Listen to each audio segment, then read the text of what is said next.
మీకు అభ్యంతరం లేకపోతే మిమ్మల్ని ప్రశ్న అడుగుతాను, విత్ యువర్ పర్మిషన్. అడగండి. మీకు కూడా ఏదో కీలకమైన పదవి రాబోతోందంటూ ప్రచారం. ఎందులో వచ్చింది ప్రచారం? అదే ఆఫ్ ద రికార్డ్ కొంతమంది. ఆఫ్ ద రికార్డ్ అందరికీ నాకైతే ఎవరు చెప్పలేదు. శ్వేతపత్రం మీద మీరు చేసినటువంటి విశ్లేషణలు, మీరు చేసిన స్టడీ ఇంకెవరు చేయలేదు సార్. అంటే మీరు గతంలో కూడా కాంగ్రెస్ పార్టీకి మాత్రమే కదా, అన్ని పార్టీలకి మీరు సలహాలు ఇచ్చారు, ఇలా చేస్తే బాగుంటుంది, ఈ వ్యూహం అయితే కరెక్ట్ అయి ఉండొచ్చు అని చెప్పి. కాంగ్రెస్ పార్టీ అది అనుసరించింది కాబట్టి, ఫాలో అయింది కాబట్టి ఈరోజు అధికారంలోకి వచ్చి ఉండవచ్చు. మీరు కరెక్ట్గా ప్రిడిక్ట్ కూడా చేశారు. ఫండమెంటల్ పాయింట్ ప్రిడిక్ట్ చేయడం వేరు, అధికారంలో తెప్పించడం వేరు. ఒకటి ప్రిడిక్షన్ కూడా ఓటింగ్ అయినాక చేశాను. తర్వాత ఒక కాంగ్రెస్ పార్టీ కాదు, ఒక రాజకీయ పార్టీని అధికారంలోకి తెప్పించగలిగే సామర్థ్యమే నాగేశ్వర్కి ఉంటే నేనే ముఖ్యమంత్రి అవుదామని ఆలోచించేవాడిని. ఆ సామర్థ్యం నాకుందని నేను అనుకోను. ఇక నేను ఏ రాజకీయ పార్టీకి సలహాలు ఇవ్వను, అది నా పని కాదు. నేను రాజకీయ పార్టీకి సలహాదారు కాదు. వ్యక్తిగతంగా అన్ని రాజకీయ పార్టీ నాయకులతో ఒక పొలిటికల్ జర్నలిస్ట్గా నాకు సంబంధాలు ఉంటాయి, ఉండాలి కూడా. That's my profession. నేను జర్నలిజం అంటేనే సోర్సెస్, రాజకీయ విశ్లేషణకు నేను పత్రికలు చదివో లేదా ఎవరో ఏదో చెప్పో స్వీయ మానసిక దృక్పథంతో రాజకీయ విశ్లేషణ చేయను. నేను అక్యురేట్గా ప్రిడిక్ట్ చేయడానికి కూడా ప్రాతిపదిక ఏంటి, నా రాజకీయ విశ్లేషణకు ప్రాతిపదిక ఏంటంటే విస్తృత రాజకీయ సంబంధాలే. సో పొలిటికల్ జర్నలిజంలో ఒక బేసిక్ ప్రిన్సిపల్ ఏంటంటే మీకు పొలిటీషియన్స్తో ఇంటరాక్ట్ అవుతూ ఆఫ్ ద రికార్డ్ కూడా వారు చెప్పగలిగే ఆ సాన్నిహిత్యం ఉండాలి. అప్పుడే నువ్వు రాజకీయాలను కరెక్ట్గా అంచనా వేయగలం. సో అందువల్ల ఆ రాజకీయ సాన్నిహిత్యం అనేది రాజకీయ జర్నలిస్టులకు అవసరం. That is a professional proximity, not political proximity. ఆ ప్రొఫెషనల్ ప్రాక్సిమిటీ జర్నలిజంలో సీనియర్గా ఉన్న నాకు తప్పనిసరిగా ఉంటుంది. నేను ఒక సంపాదకునిగా కూడా పనిచేసిన వ్యక్తిని, ఒక ఎడిటర్గా ఉన్న వ్యక్తిని. అది అందులో నేను పార్ట్ పొలిటీషియన్ కూడా. 8 సంవత్సరాల పాటు శాసన మండలిలో ఉండి 2 తెలుగు రాష్ట్రాల్లో అధికారంలో ఉన్న, ప్రతిపక్షంలో ఉన్న రాజకీయ నాయకుల అందరితో ప్రత్యక్ష సంబంధాలున్న వ్యక్తిని. సో అందువల్ల రాజకీయ నాయకులు మాట్లాడుతూ ఉంటారు, వాళ్ళకి తెలిసింది నాకు చెప్తుంటారు, నాకు తెలిసింది వాళ్ళకి చెప్తుంటారు. దానికి మీరు సలహా అని పేరు పెట్టచ్చు, దానికి ఇంకో పేరు పెట్టచ్చు. కానీ ఆ ఇంటరాక్షన్ అనేది ఒక పొలిటికల్ జర్నలిస్ట్గా నాగేశ్వర్కు, ఒక పొలిటికల్ ప్లేయర్స్కి మధ్య తప్పనిసరిగా ఉంటుంది. అది ఉండదని అనుకుంటే పొరపాటు. ఇది అన్ని పార్టీల నాయకులతో ఉంటుంది, ఇది ఒక్క పార్టీ నాయకులతో కాదు. సో నేను కేటీఆర్ ఇంటర్వ్యూ చేశాను, రేవంత్ రెడ్డి ఇంటర్వ్యూ చేశాను, జేపీ నడ్డా మా ఇంటికి వచ్చారు. అన్ని పార్టీలతో నాకు ఇంటరాక్షన్ ఉంటుంది. అదేమి దాంట్లో ఏమీ డిస్ప్యూట్ ఏమీ లేదు. ఎవరితో ఏం మాట్లాడాలో నాకు తెలిసింది చెప్తూ ఉంటాను. ఇక మీరు అన్నట్లు నాకు సలహా ఇక విశ్లేషించడం అంటారా, ఈ శ్వేతపత్రం ఏంది, చంద్రబాబు నాయుడు ప్రభుత్వమైనా రాజశేఖర రెడ్డి ప్రభుత్వమైనా ఎవరు శ్వేతపత్రాలు ప్రకటించినా నేను విశ్లేషించాను. ఇవాళ ఒకటే కాదు. సో నేను సమకాలీన రాజకీయ పరిణామాలను విశ్లేషిస్తూనే ఉంటాను. అందువల్ల శ్వేతపత్రాన్ని విశ్లేషించాను, శ్వేతపత్రాన్ని విశ్లేషించాను. అందులో ఒక పార్టీ పనిని నేను పబ్లిక్ డొమైన్లోకి వచ్చిన ప్రతి అంశాన్ని విశ్లేషిస్తాను. ఇదొక్కటే విశ్లేషించానా, ఇప్పుడు ఇజ్రాయెల్ గాజా యుద్ధంపై కూడా విశ్లేషించాను. నేనేమి నెతన్యాహుకు సలహాదారుగా వెళ్ళలేదు కదా. ఎర్ర సముద్రంలో హూతీ తిరుగుబాటుదారులు నౌకలపైన జరిగిన దాడుల్ని కూడా విశ్లేషించాను. నేను వెంటనే యమన్ ప్రభుత్వానికి సలహాదారుడుగా వెళ్ళలేదు కదా. అందువల్ల నా విశ్లేషణకు సలహాదారుకి సంబంధమే లేదు. నేను ప్రపంచ పరిణామాలు కూడా బైడెన్ విధానాన్ని కూడా విశ్లేషించాను. అంటే అమెరికా అధ్యక్షుడికి నాగేశ్వర అడ్వైజర్ అవుతారా? సో అందువల్ల కాదు, అలాంటి ప్రతిపాదన ఏది నా దగ్గరికి రాలేదు. ఒకటి మాత్రం గుర్తుపెట్టుకోండి, నేను ఏ పని చేసినా ప్రజల కొరకు ఉపయోగపడే పని చేస్తాను, నెంబర్ 1. నెంబర్ 2, నేను ఏ కృషి చేయడం వలన ఈ గుర్తింపు నాకు వచ్చిందో ఆ కృషికి విఘాతం కలిగించే పని ఏది చేయను. అంటే నాకు గుర్తింపు తెచ్చి సమాజంలో నాకు పేరు ఇచ్చినటువంటి పనిని భిన్నంగా చేయను. 3, ఏ పార్టీ ఉన్నా ప్రభుత్వాన్ని నేను గౌరవిస్తాను. ఈవెన్ నరేంద్ర మోడీ ప్రభుత్వం పిలిచి మీరు పలానా అధ్యయనం చేసి మాకు సలహా ఇవ్వండి అంటే తప్పనిసరిగా ఇస్తాను. నరేంద్ర మోడీ ప్రభుత్వమే, ఎందుకంటే పార్టీ వేరు, ప్రభుత్వం వేరు. అది జగన్మోహన్ రెడ్డి ప్రభుత్వం అనొచ్చు, చంద్రబాబు నాయుడు ప్రభుత్వమా, మోడీ ప్రభుత్వం సంబంధం లేదు.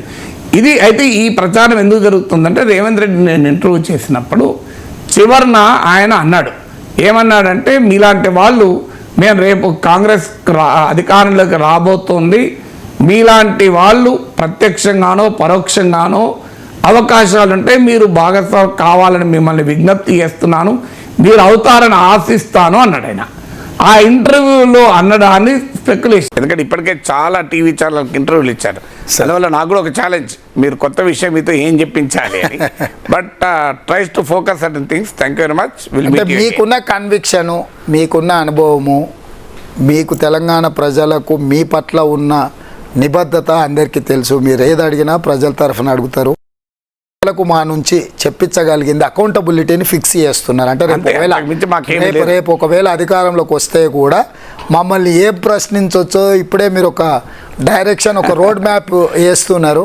డెఫినెట్గా మీ ఇంటర్వ్యూ అనేది భవిష్యత్తులో కాంగ్రెస్ అధికారంలోకి వచ్చిన తర్వాత కాంగ్రెస్ పార్టీ విధి విధానాల మీద ఇప్పుడు స్పష్టత ఇవ్వడమే కాకుండా భవిష్యత్తులో అకౌంటబిలిటీ కూడా మీ ఇంటర్వ్యూతో ఫిక్స్ చేసిండ్రు.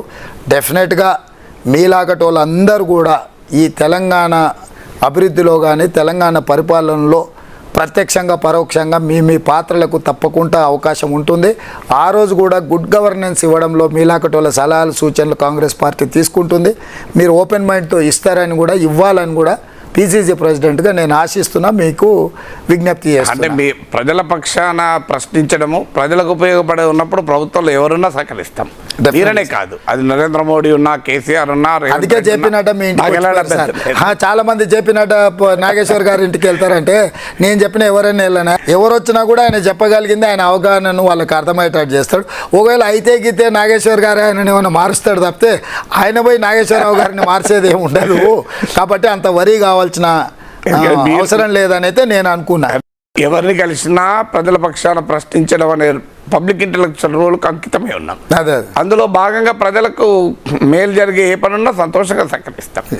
అందులో అనుమానమే లేదు. Thank you very much Revanth garu. Thank you sir. దాని అక్కడ కట్ చేస్తే అసెంబ్లీ ఎన్నికలు జరిగాక ఎలా హోటల్లో ఎమ్మెల్యేలు ఉండగా ఎమ్మెల్యేలకు క్లాస్ చెప్పమని నన్ను పిలిచారు. అది అసెంబ్లీ ప్రొసీజర్స్ గురించి. నేను గతంలో తెలుగుదేశం పార్టీ ఎమ్మెల్యేలు కూడా క్లాస్ చెప్పాను. చంద్రబాబు నాయుడు దాన్ని ప్రిసైడ్ చేశాడు. నేనేం తెలుగుదేశానికి అడ్వైజర్ కాలేదు, టీడీపీలో చేరలేదు. అది అప్పుడు వార్తల్లోకి రాలే, ఎందుకంటే అప్పుడు ఈ పొలిటికల్ కాంటెస్ట్ కాదు. అందుకని ఇప్పుడు మీడియా అంతా ఎలా హోటల్ ఉండదని పోయాను కదా. సో అందువల్ల అదొక కారణంగా ఈ స్పెక్యులేషన్లు వస్తాయి. నన్ను ఇప్పటి వరకు ఎవరు అడగలేదు, ఎవరు ఆ వార్తల్లో మరి ఏ సమాచారం నాకైతే లేదు. నాకు లేని సమాచారం మీకుంటే మీ గొప్పదనాన్ని నేను కీర్తిస్తాను, అంతగానే చేయగలిగింది ఏముంటుంది. సో ఒక్కటి మాత్రం అయితే నేను రేవంత్ రెడ్డి ఇంటర్వ్యూలో చెప్పాను, ఇప్పుడు కాదు. మీరైనా మోడీ అయినా జగన్ అయినా ప్రజల పక్షాన ప్రభుత్వాలకు ప్రజలకు ఉపయోగపడే విషయాలు చెప్పమంటే చెప్పడానికి నేను ఎప్పుడూ వెనుకాడను అని అన్నాను. అది రేవంత్ రెడ్డి ఇంటర్వ్యూలో అన్నాను. అన్నప్పుడు ఆయన అన్నాడు కూడా, అందుకే జేపీ నడ్డా మీ ఇంటికి వచ్చారు సార్ అని కూడా అన్నాడు ఆయన. సో ఆ ఉదాహరణ కూడా చెప్పాడు.